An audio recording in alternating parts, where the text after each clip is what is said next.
Selamat siang, saya atas nama Virginia Koreluji dengan NIM 2003030109 kelas C Program Studi Sosiologi semester 2 dari Fakultas Ilmu Sosial dan Politik Universitas Nusa Cendana Kupang 2020.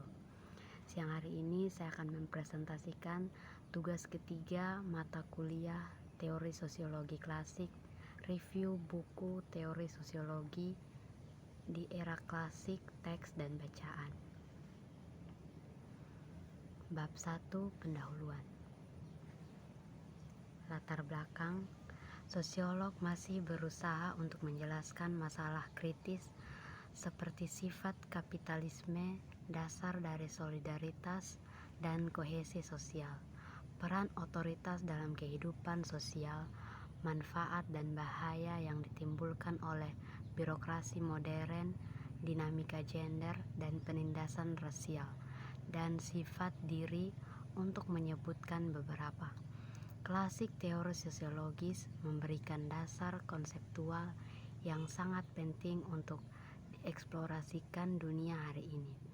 Yang pasti, dunia ini lebih kompleks daripada seabad sebelumnya lalu, atau dalam hal ini daripada yang telah terjadi sepanjang sebagian besar sejarah manusia.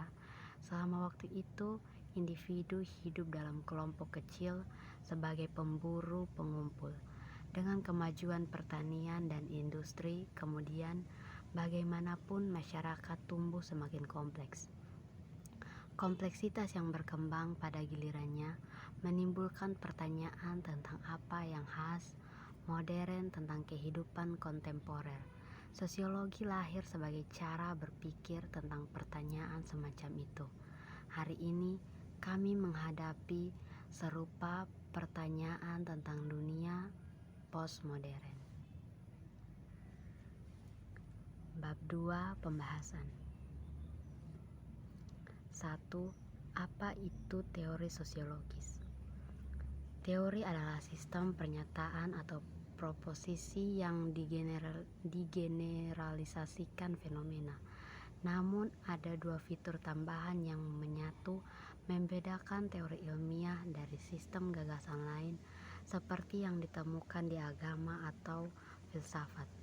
Teori ilmiah: 1. Menjelaskan dan memprediksi fenomena yang dimaksud, dan 2. Menghasilkan hipotesis yang dapat diuji dan dengan demikian dapat dipalsukan. Hukum universal dimaksudkan untuk menjelaskan dan memprediksi peristiwa yang terjadi di dunia alam atau fisik. Misalnya, Isaac Newton menetapkan 3 hukum gerak.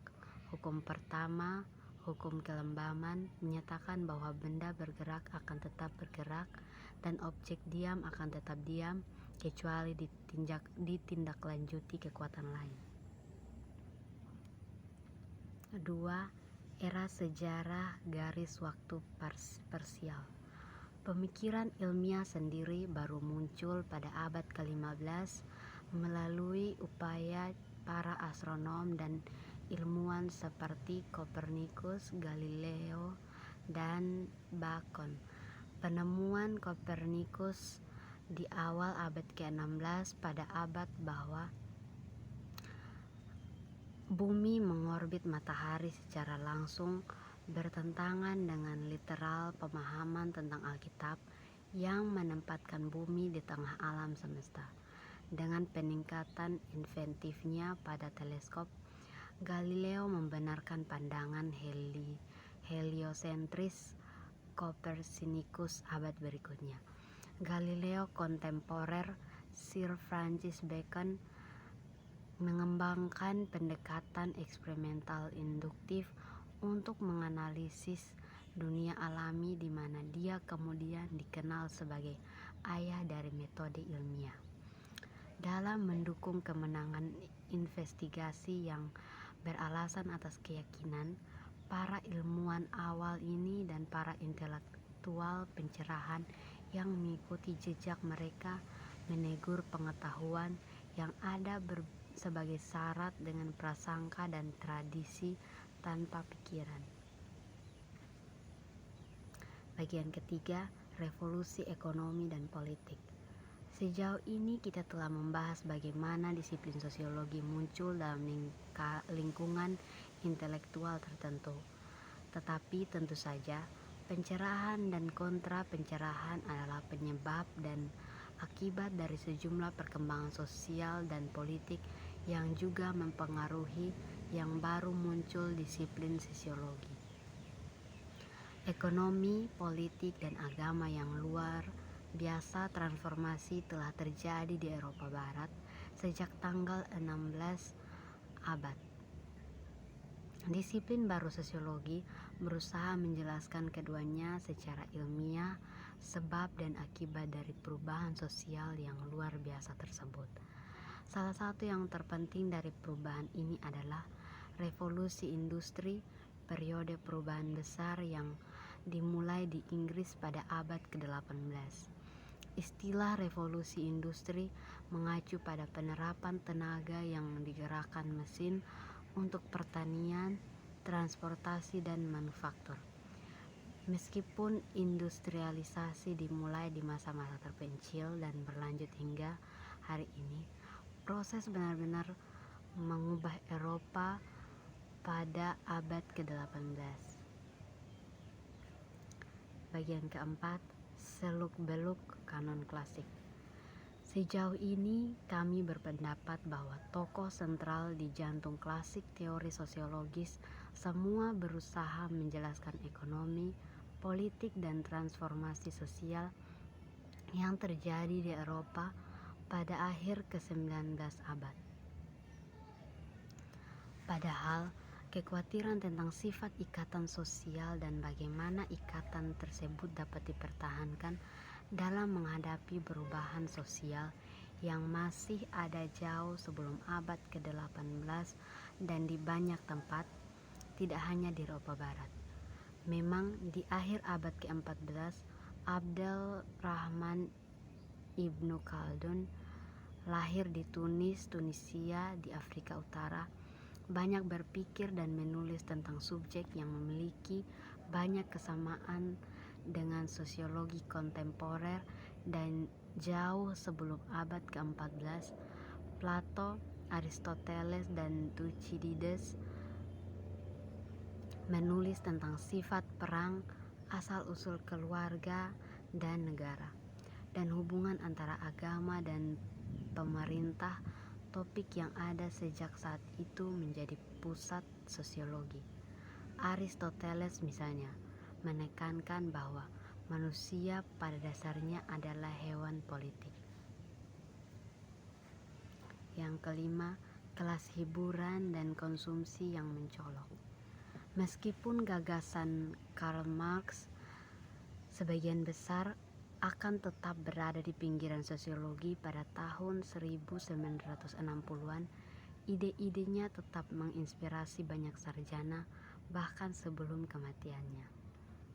Salah satu siswa awal teori Marx adalah Thorstein Veblen, putra imigran Norwegia. Veblen lahir Wisconsin. Orang tuanya seperti banyak orang lain pada waktu itu, dan tempat itu petani penyewa miskin yang datang ke Amerika untuk memperbaiki kehidupan mereka. Untungnya, setelah beberapa tahun mengalami kesulitan dan penghematan, Veblen mampu mencapai gaya hidup sederhana dengan bekerja sebagai keluarga petani. Namun, asuhan Thorstein yang sederhana sangat kontras dengan yang luas keberuntungan diraih oleh baron perampok Amerika yang dengan kejam mendominasi ekonomi industri yang sedang berkembang di negara ini. Keenam, hegemoni dan pemerintahan ide-ide. Untuk menjelaskan kurangnya dorongan revolusioner di pihak kelas pekerja, Gramsci menekankan peran ide dalam membangun hegemoni atau dominasi dan atas kelas-kelas subaltern. Untuk Gramsci, Phil berjuasi mempertahankan dominasinya tidak terutama melalui kekuatan atau pemaksaan, tetapi melalui persetujuan spontan dari yang diperintah. Persetujuan inilah adalah hasil dari proletariat yang mendominasi sebagai miliknya nilai-nilai, keyakinan dan sikap yang melayani kepentingan kelas penguasa. Dengan kata lain, kelas pekerja disosialisasikan, khususnya mulai sistem pendidikan, untuk menerima ideologi berjuis sebagai pandangan yang tidak perlu dipertanyakan atau masuk akal tentang dunia dan tempat mereka di dalamnya. Bab 3 penutup. Kesimpulan, ideologi Jerman mencerminkan baik hutang Marx maupun hutang filsafat Hegel. Di satu sisi, mirip dengan Hegel, Marx menggambarkan terungkapnya sejarah sebagai proses dialektris dan progresif yang berujung pada utopia kebebasan dan realisasi diri.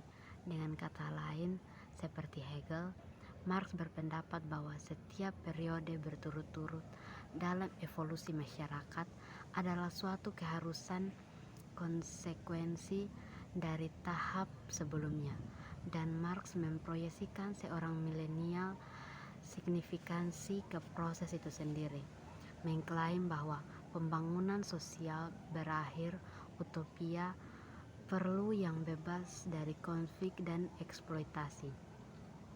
Di sisi lain, Marx secara tegas memisahkan diri dari Hegel dengan bersikeras bahwa memang demikian keberadaan material, bukan kesadaran yang mendorong perubahan historis dan perjalanan tak terelakkan menuju kebebasan. Sekian dan terima kasih.